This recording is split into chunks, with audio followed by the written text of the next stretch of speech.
Assalamualaikum warahmatullahi wabarakatuh. Selamat malam dan salam sejahtera untuk kita semua. Puji syukur kita panjatkan kehadiran Allah Subhanahu wa taala yang mana pada malam hari ini kita masih diberikan kesempatan, kekuatan sehingga bisa meluangkan waktu untuk beraktivitas seperti biasanya. Baiklah kawan-kawan, pada malam hari ini saya akan membahas ataupun membacakan mata kuliah hukum perdata. Jadi seluruh materi yang akan kami sampaikan mulai dari awal sampai akhir itu merupakan tugas yang diberikan oleh ibu dosen hukum perdata.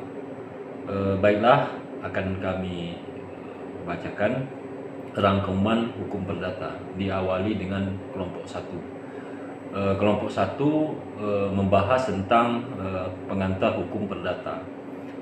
Di dalam hukum perdata berdasarkan yang telah disampaikan oleh kelompok 1 pada kami belajar, hukum perdata dapat dibagi dalam dua macam, yaitu hukum perdata material dan hukum perdata formil.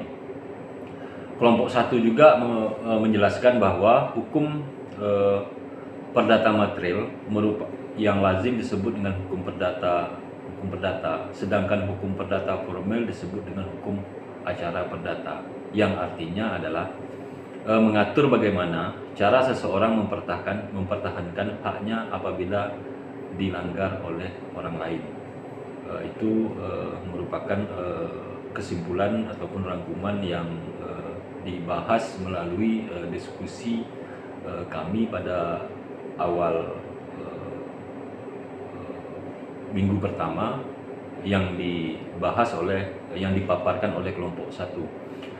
Selanjutnya kami juga akan membacakan bahwa formal membagi sumber hukum perdata menjadi 4 macam, yaitu KUH perdata, traktat, jurisprudensi, dan kebiasaan.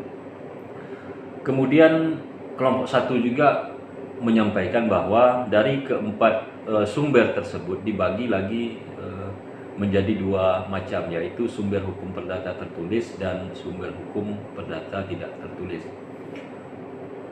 Sumber hukum perdata tidak tertulis yaitu tempat ditemukannya kaidah-kaidah hukum perdata yang berasal dari sumber tertulis. Umumnya kaidah hukum perdata tertulis terdapat di dalam peraturan perundang-undangan. Jadi berdasarkan kesimpulan kami, kelompok 1 mengatakan bahwa umumnya kaidah hukum perdata tertulis terdapat di dalam peraturan perundang-undangan kita di Indonesia. Kemudian traktat dan jurisprudensi. Sumber hukum perdata tidak tertulis adalah tempat ditemukannya kaidah hukum perdata yang berasal dari sumber tidak tertulis, seperti misalnya dalam hukum kebiasaan. Selanjutnya kami juga akan membacakan berdasarkan pengamatan kami atau diskusi kami awal mula kelompok 2 menyampaikan materinya, dan kami di sini akan membacakan kesimpulan yang dapat kami rangkum adalah kelompok 2 hukum orang adalah keseluruhan kaidah hukum yang mengatur tentang subjek hukum dan wewenangnya, kecakapannya, domisili, dan catatan sipil. Jadi kelompok 2 itu membahas tentang hukum orang. Sebagaimana kita ketahui bahwa hukum orang adalah keseluruhan kaidah hukum yang mengatur tentang subjek hukum dan wewenangnya, kecakapannya, domisili, dan catatan sipil. Selanjutnya subjek hukum berdasarkan rangkuman yang telah kami buat ialah hanya orang yang disebut pribadi kodrat, tidak termasuk badan hukum yang disebut dengan pribadi hukum. Namun dalam perkembangan selanjutnya, badan hukum tidak dimasukkan menjadi subjek hukum. yang diatur dalam Kitab Undang-Undang Hukum. Orang sebagai subjek hukum mulai sejak lahir hingga meninggal dunia. Sedangkan badan hukum adalah gejala dalam hidup bermasyarakat sebagai badan ciptaan manusia berdasarkan hukum, mempunyai hak dan kewajiban seperti manusia pribadi. Jadi itulah hasil yang dipaparkan oleh kelompok 2 dengan materi yang didiskusikan pada minggu kedua. Kelompok 2 membahas tentang hukum orang itu. Untuk selanjutnya kelompok 3 membahas tentang hukum perkawinan. Sebagaimana kita ketahui bahwa hukum perkawinan ialah ikatan lahir dan batin antara seorang pria dengan seorang wanita sebagai suami istri dengan tujuan membentuk keluarga atau rumah tangga yang bahagia dan kekal berdasarkan ketuhanan yang Maha Esa. Di sini juga kami merangkum atau mengambil kesimpulan bahwa perkawinan menurut hukum, menurut KUH, kumpulan hukum perdata, merupakan hubungan keperdataan saja. Sedangkan perkawinan menurut undang-undang, perkawinan merupakan ikatan lahir batin berdasarkan ketuhanan yang Maha Esa. Sejalan dengan itu, pasal 2 ayat 1 Undang-Undang Perkawinan menyatakan bahwa perkawinan adalah sah apabila dilakukan menurut hukum masing-masing agamanya dan kepercayaannya itu. Jadi oleh karena itu saya kira perkawinan dapat dianggap sah apabila telah memenuhi aturan atau hukum perkawinan dari masing-masing agama dan kepercayaan. Jadi di sini bahwa pemerintah sudah mengakui perkawinan itu sah sesuai dengan menurut hukum agamanya masing-masing. Ya kalau misalnya dia beragama Islam, tentu mengikuti sunnah Islam, ajaran-ajaran Islam. Bagi dia beragama Nasrani ataupun agama lain, dia harus mengikuti aturan dan kaidah-kaidah yang sudah ditetapkan oleh agamanya masing-masing. Kemudian untuk selanjutnya, kelompok 4 membahas tentang hukum keluarga. Setelah dijelaskan hukum keluarga berasal dari terjemahan kata familierecht dalam bahasa Belanda atau law of family dalam bahasa Inggris. Jadi dua istilah. Yang pertama hukum keluarga ini mengacu pada bahasa Belanda dan yang kedua adalah mengacu pada bahasa Inggris. Istilah keluarga dalam arti sempit adalah orang seisi rumah, anak, istri, sedangkan dalam arti luas keluarga berarti sanak saudara atau anggota kerabat dekat. Dan adapun hukum kekeluargaan menurut hukum perdata adalah aturan yang mengatur mengenai keluarga. Jadi hukum keluarga itu baik di tingkat keluarga maupun di tingkat di luar keluarga bermasyarakat, kita tetap diatur oleh hukum yang berlaku. Adapun sumber hukum dalam hukum keluarga tersebut ada dua macam, yaitu sumber hukum tertulis dan tidak tertulis. Sedangkan ruang lingkup dalam hukum keluarga itu meliputi perkawinan, kemudian perceraian, harta benda dalam perkawinan, kekuasaan orang tua, pengampuan dan perwalian. Jadi bagi kita sebagai warga negara Indonesia, dalam melakukan itu diatur ada dua undang-undang. Yang pertama dalam mendirikan sebuah keluarga itu diatur berbagai aturan yang sifatnya mengikat, itu baik secara undang-undang yang berlaku dan mengatur kehidupan kita sebagai warga negara Indonesia, dan ada juga aturan-aturan yang sifatnya mengatur sesuai dengan agama dan kepercayaannya itu. Kemudian selanjutnya kami juga membahas tentang materi yang disampaikan oleh kelompok 5 itu dengan materi yang dibahas pada waktu itu adalah hukum benda. Berdasarkan hasil dari kesimpulan yang kami buat, hukum benda adalah peraturan hukum yang mengatur tentang benda atau barang-barang atau dalam kurung zaken dan hak kebendaan zakalik recht. Pengertian sempit bahwa benda ialah setiap barang yang dapat dilihat saja atau dia berbentuk wujud, itu barang ya. Kemudian sedangkan pengertian luas bahwa disebut dalam pasal 509 KUHP hukum perdata, yaitu benda ialah tiap barang-barang dan hak-hak yang dapat dikuasai dengan hak milik, baik itu materi maupun barang-barang yang kita miliki saat ini gitu. Karena barang yang kita miliki ini tentu dilindungi oleh undang-undang. Barang siapa mungkin yang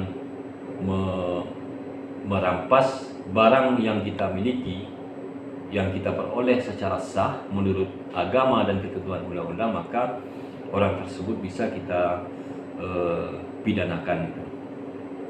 Dalam pasal 503 KUHP Perdata, benda digolongkan menjadi benda berwujud, artinya jelas bentuk dan dapat dilihat bentuk tubuhnya, dan benda tak berwujud yang mana bentuk dari benda tersebut tidak bisa tampak atau tidak bisa dilihat, yang berupa hak-hak seperti hak piutang, hak cipta, dan hak pengarang.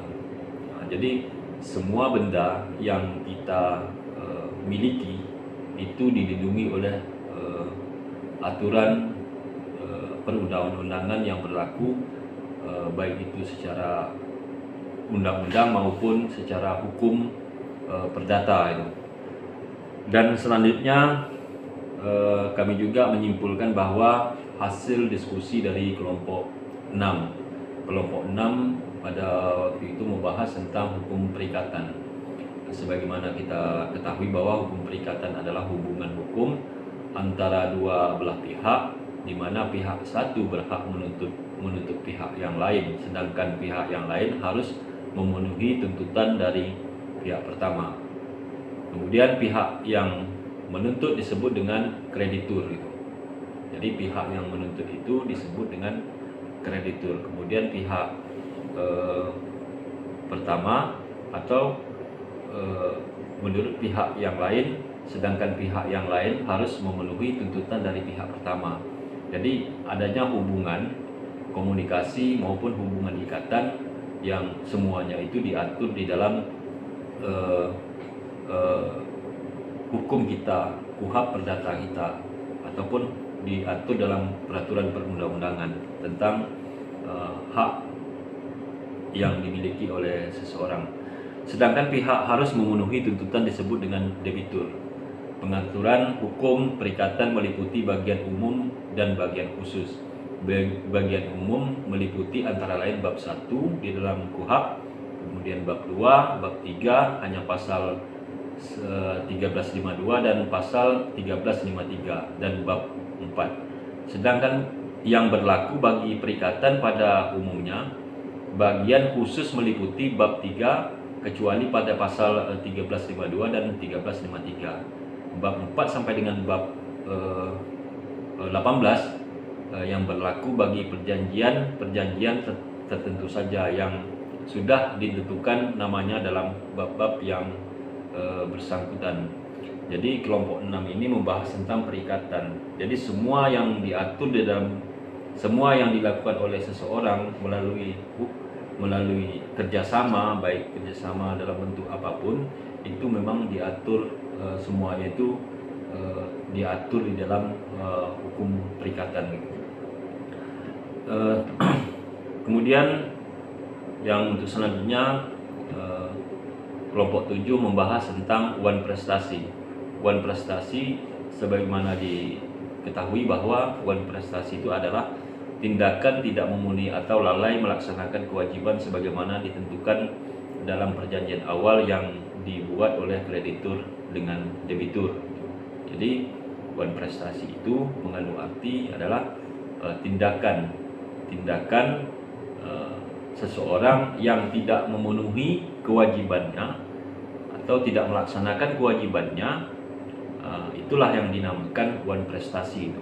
Maka orang tersebut akan dikenai sanksi yang sudah ditentukan di dalam hukum kita yang mengatur tentang wan prestasi itu sendiri.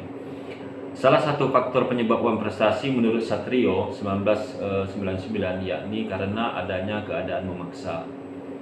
Sedangkan akibat hukum wan prestasi yakni membayar ganti rugi yang didera oleh kreditur berdasarkan pasal 1243 KUHP, pembatalan perjanjian berdasarkan pasal 1266 KUHP Perdata, atau menggunakan pasal 1338 ayat 2, kreditur dapat meminta untuk pembatalan terhadap perjanjian tersebut. Jadi semuanya itu sifatnya perjanjian kerjasama itu memang diatur di dalam hukum-hukum perdata kita. Selanjutnya kami juga membahas tentang kelompok 8 gitu. Jadi kelompok 8 pada beberapa bulan yang lalu sudah membahas tentang materinya sangat menarik, pembuktian dan lewat waktu.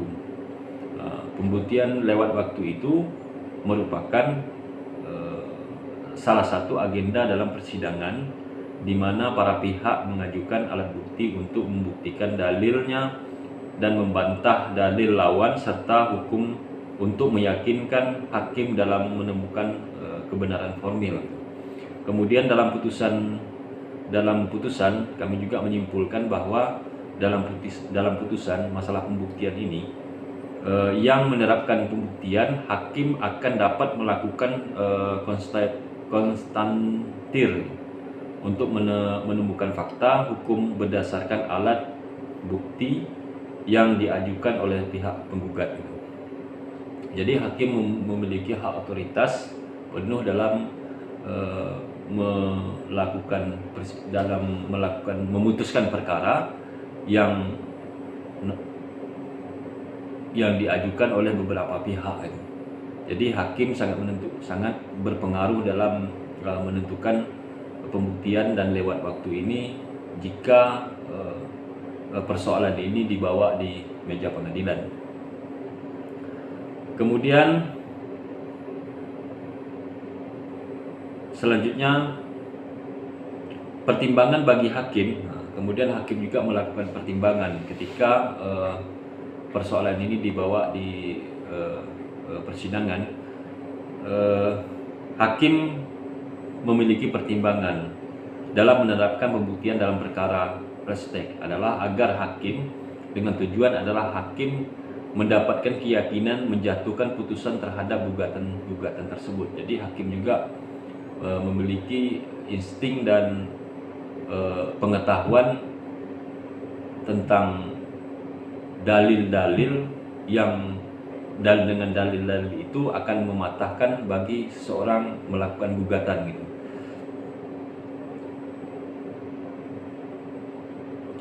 Selain itu, dilakukan pembuktian oleh hakim dalam perkara prestek itu, dalam perkara pembuktian. Hakim akan membuktikan karena adanya ketentuan di dalam pasal 163 Junto 283 yang pada pokoknya menentukan bahwa siapa yang mendalilkan suatu hak, maka pihak tersebut harus membuktikannya. Yang dalam perkara prestek yaitu penggugat. Agenda pembuktian akan dilakukan setelah agenda pembacaan gugatan oleh penggugat, di mana majelis hakim akan memerintahkan kepada penggugat itu. Mungkin selanjutnya kami juga akan membahas tentang hukum perikatan. Di dalam hukum perikatan ini,